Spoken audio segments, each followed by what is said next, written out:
Welcome to part 2 of my ranking/analysis of the American Horror Story intros. If you missed part 1, you should probably check it out, but if you don't feel like it, that's cool too. Basically, I did a best TV intros video and mentioned that American Horror Story had a ridiculously good track record when it came to intros, and 3 or 4 of them could have walked into my top 10. But that would have been ridiculous, so I asked if people wanted a separate AHS video, and they said yes. This was meant to be a single video, but it was getting kinda long, longer than the original TV intro video, so I split it in 2. To refresh your memory, the order in part 1 was number 13 Roanoke, 12 Death Valley, 11 Murder House, 10 Red Tide, 9 Asylum, 8 Hotel, and 7 NYC. None of these placings are a comment on the quality of the season as a whole, just the intro, so please don't get angry at me for putting Asylum so low down. It is the best season. Its intro is just kinda crap compared to a lot of others.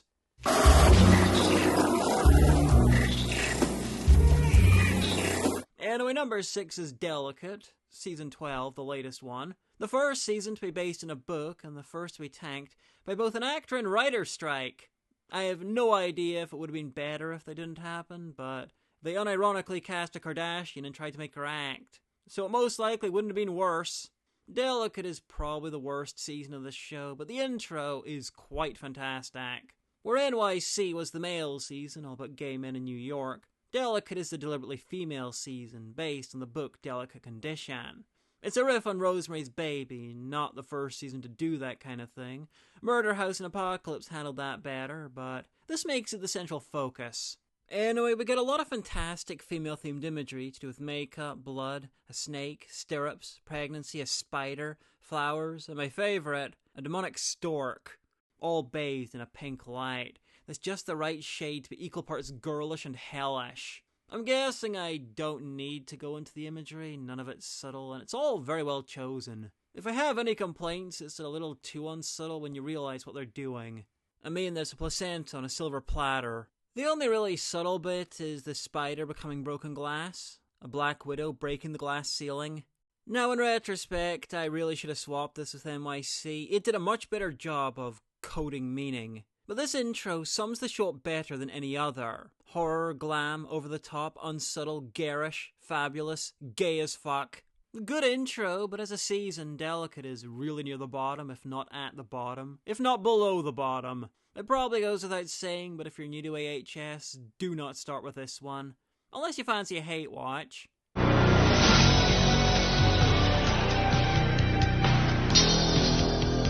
Number 5 is 1984, Season 9. I get the feeling this might be kinda controversial because a lot of fans consider 1984's intro to be the gold standard. And while it is great, I don't quite agree. I mean, obviously it's in 5th. Interestingly, like Peter Capaldi's Doctor Who intro, this was basically designed by a fan. In this case, a guy called Corey Vega did an intro after the season's announcement and stuck it on Twitter. And because Twitter is already an American Horror Story, the AHS team did their own edit using his as a base.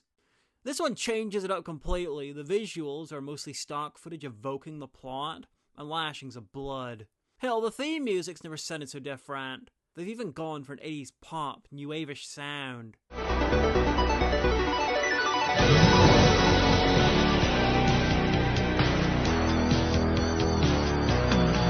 Now that is dedication to a gimmick. So, what plot references are in there? Quite a lot actually, like the aerobics, the ear, the campground. Lots of stuff. The issue is they had to choose kind of random and generic plot things to reference, because they were mostly going from pre-existing footage. And a bunch of other shots are just, hey, it's the 80s, which I already got from the title. The best shot from a foreshadowing angle is probably the keys. Mr. Jingles, the killer, got his name from his jingling keys. It's impressive, but the concept itself, the stock footage and all, slightly hobbled them from getting to the heights achieved by some other seasons. As for the season itself, I'm not a massive fan. There is some fun in murder hijinks in the 80s, and I do get the slasher movie concept, but it just doesn't work for me. The 80s thing's been done better in a lot of different places. For instance, Danger 5 Series 2. And for the season-long slasher film thing, you should just check out Slasher. At least it usually sticks a landing. 1984 just kind of peters out, meanders, and changes killers at random. And the less said about yet more ghosts who are indistinguishable from the living and just kind of hang out, having sex and drama, and killing people, the better. It was fun in Murder House, but at some point after that it just got boring. Honestly, when I first heard about 1984, I was hoping for another season that played with structure, like Roanoke or Apocalypse. Like a whole slasher franchise in a season. Every episode is a film. So every episode the killings get more elaborate and the plot gets thinner. The characters get dumber, and one episode late on it's a weird crossover with a serial killer from another season, for no reason. And the finale is set in space. But that's probably too imaginative for AHS at the moment. If you've not seen AHS yet, 1984 is one of the safer ones to start off with. People like the 80s, people know slasher films, its plot is on the restrained side of crazy. There's no important continuity with other seasons, and best of all, you can watch this before Hotel and you can ignore the massive plot hole between the two seasons. Richard Ramirez, Night Stalker. You just died of cancer in your cell a few years back. What is this? Not supposed to be! You just died of cancer in your cell a few years back.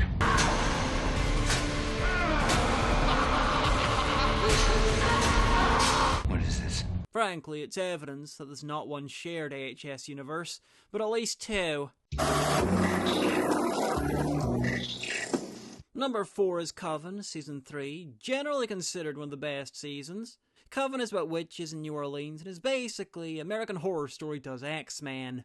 We have a group of special people with powers living in a mansion, having a rivalry with another group of people with powers who aren't as well off as them, and there's some flat-scan humans who hate and fear them all.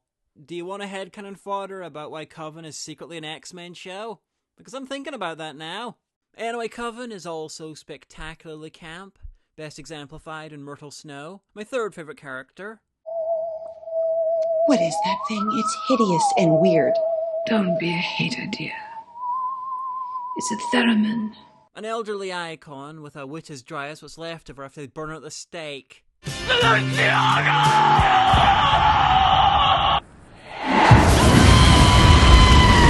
She's cutting and eccentric, a drag act in desperate search of a queen. The main plot is about the search for the new head of the Coven. As its Supreme approaches death, the other witches' powers rise, until one of them is able to perform all 7 of their spells, and claim her place as the new Supreme. The search takes up a big chunk of the season, and they keep you guessing about who it is, but they also kind of spoil it in the intro, and it's maybe my favourite AHS intro moment. 'Cause spoilers! You can see right next to Sarah Paulson's name, we have a picture of Santa Muerta, Our Lady of Holy Death, a folk saint and important neo-pagan deity. And why death? Because her rise kills the former Supreme. This is really where the AHS intro crystallized. Murder House had the basics, Asylum out of the atmosphere, but Coven is the whole package. Giving us all the info in the intro, but spelling none of it out. We got typical medieval witch imagery. We got witch trials, a reference to their origins in Salem, a black cat. Demons and ghosts to show how the humans see witches, in league with the devil, which they're not, but it's showing the perception of the humans who hate and fear them. There's sigils, spells, a voodoo doll, and the lady using it falls afoul of Papalegba, the voodoo deity, just like a few people in the show do. Even the choice of filming the black-hooded figures in old-style footage is deliberate. Late in the season, they show witches attempting to perform the 7 spells, or 7 wonders, and they film it in the style of an early 20th century silent film, like this footage. So it's history filmed in a historical style. And the black hood looks like it's a reference to one of many traditional Catholic celebrations that involve hoods like that, showing the mixing of Catholicism, voodoo and magic in New Orleans. There's witches dancing around a pyre, both a medieval idea of what the witches did in the woods, and maybe a reference to the witches burning their own at the stake for harming their community. There's a brief scene of someone stitching a mouth. This is a reference to torture done by Madame Lalaurie, Kathy Bates' character. But also, this is the season with a Frankenstein ref. Lily Robbie's name fades away to dust, because that's what happens to her character, Misty Day. We got several shots of human-animal hybrids to reference both the devil and the Minotaur in the show. They even show us a Minotaur's shadow reflected on the ceiling as a woman walks. The Minotaur in Coven is a man, but he was created by a woman. This intro, like the season, is just phenomenal. It's just not quite the best. If you've not seen AHS and you want a good season to start with, this is just about perfect. We're on to the big three now. Number 3 is Apocalypse, Season 8. Before Apocalypse, there'd been little references and clues about an American Horror Story shared universe. The first evidence was Pepper, a character from Asylum, later turning up in Freak Show set some years earlier. But Apocalypse is the first, and only time so far, when it becomes overt. Like, really, really overt. More overt than a character turning up from one show and appearing in another later on. This is a sequel to Coven, Murder House, and Hotel in that order of importance. The world ends in nuclear fire, a small group of survivors are in a bunker in the desert, the Antichrist arrives, followed by the witches from the Coven, and then we spend about 5 episodes finding out how it all happened. The tale is long, complicated, and very, very strange. This isn't a very popular season, but I love it. Anyway, the intro is chock full of satanic, witch, and all kinds of apocalyptic imagery. But not only that, they've made the deliberate choice to reuse and remix shots from both the Murder House and Coven intros. Usually I like it when the intros are coy about what the images mean, but I make an exception with Apocalypse because it was sold as a sequel to Coven and Murder House, and they literally called it Apocalypse. Trying to hide any of that would just be silly. But they've not been completely obvious. You see, the plot uses time travel. It happens very late in the season in a desperate gambit to try and save the world, to try and restore life to a dead planet. And what's one of the first images in the intro? And the last? A candle reigniting. I love the 2 levels to that image because there's the obvious one, life suddenly returning, but it's also kind of inverted because fire is apocalyptic. Fire is what destroyed everything. And at the end of Apocalypse, we find out that the devil is a backup Antichrist, so in a couple of decades, he'll be ready to try again. So the candle reigniting is both how they save the world, and a reminder that it'll be destroyed again. Also check this out. The baby photo for Murder House becomes a skull-headed man, who then becomes 2 horned skull-headed men. The Antichrist was born in Murder House and brought death, was the son of the devil, hence the horns. And there's 2 of them because there's the backup. Fantastic stuff. I love the addition of machinery in certain shots. So obviously out of place. It looks like it could just be bad Photoshop, but I doubt it. The rest of the Photoshop is so much better. And the plot features a robotic double of a human who believes she is human. Like I said, the tale is long, complicated, and very, very strange. So that terrible merging of human and machine is referenced in these images. The awkward placing and integration could also be a tongue-in-cheek reference to the sheer bizarreness of randomly adding robotic doubles to a show about the Antichrist, witches, and ghosts. Especially seeing as, apart from the aliens in Asylum, one of the less important parts of that season, this is the show's first legit foray into sci-fi. Anyway, it is very unsubtle, but the Apocalypse intro unites the Coven and Murder House intros, and I think it's also more than the sum of its parts, but not everyone will agree with me on that. If you've not seen American Horror Story, do not start with Apocalypse. You'll have no idea what's going on. In a different way than usual with AHS. We inhale booger sugar like it's fucking oxygen, and we bang Victoria's Secret models every Tuesday. Yeah. Thursdays we get Ryan Reynolds. I mean, American Horror Story loves to reuse actors, but they also love to bring characters back. And because of these 2 things, a handful of actors are doing double, and in one case, triple duty. If you watch this without any context, you'll not only be extremely confused, but trying to work out why there's so many clones.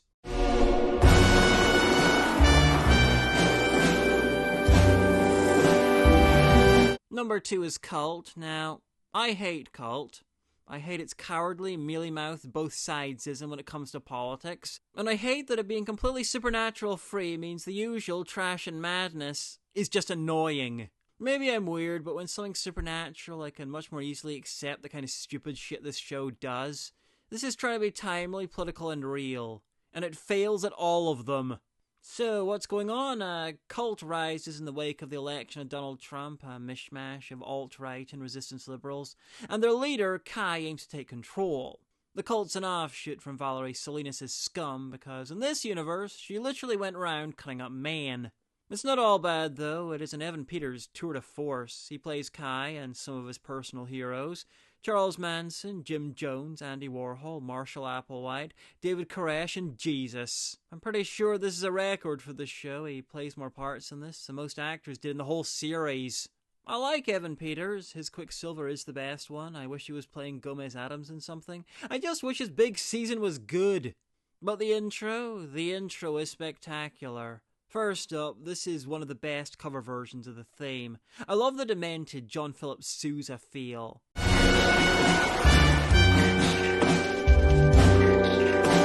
This one is full of American imagery because it's about US politics in 2016. We got bloody hands on the flag and none of them will be clean again. Washington is a statue because he's historical and idealized compared to the present. And the USA feels like it's rotting. To be fair, it probably is. So there's a rotting carcass in a funeral. There's also a lot of tryptophobia imagery because one of the lead characters has phobias, including it.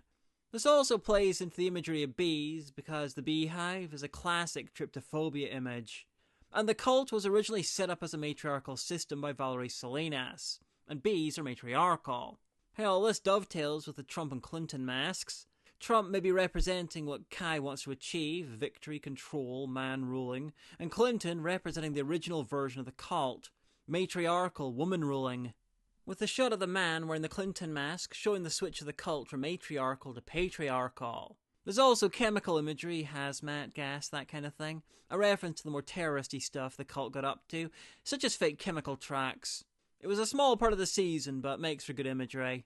Lastly, and most randomly, are the recurring evil clowns. The clowns are the cult members themselves. I'm pretty sure the one crying blood is a reference to woman cult members dealing with Kai's misogyny. The cult dressed up as clowns as a riff on the creepy clown craze of 2016.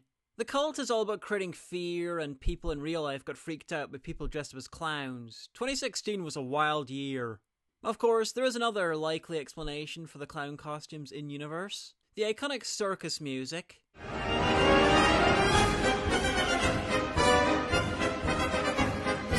Yes, that was originally called Entrance of the Gladiators, and it was a military march. The clown costumes are literally a uniform. Anyway, good intro, but would I suggest Cult for anyone who's not already seen AHS? Fucking no, I wouldn't suggest anyone watch it. But some other people like it, so you might.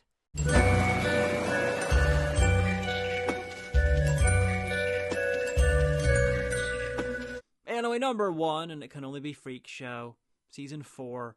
Freak Show was the original star Jessica Lange's swan song, though she came back for a small part in Apocalypse. It's the 1950s, Florida, and follows the fortunes of a freak show. Their internal dramas, their interactions with locals, people who use and abuse them, how they come together, and even their myths. One of the big inspirations was Todd Browning's Freaks. This is one of the good seasons, not the best, but top quarter. Anyway, the intro goes the extra mile in a couple of ways. The fantastic remix of the theme music, giving it a nice carnival sound.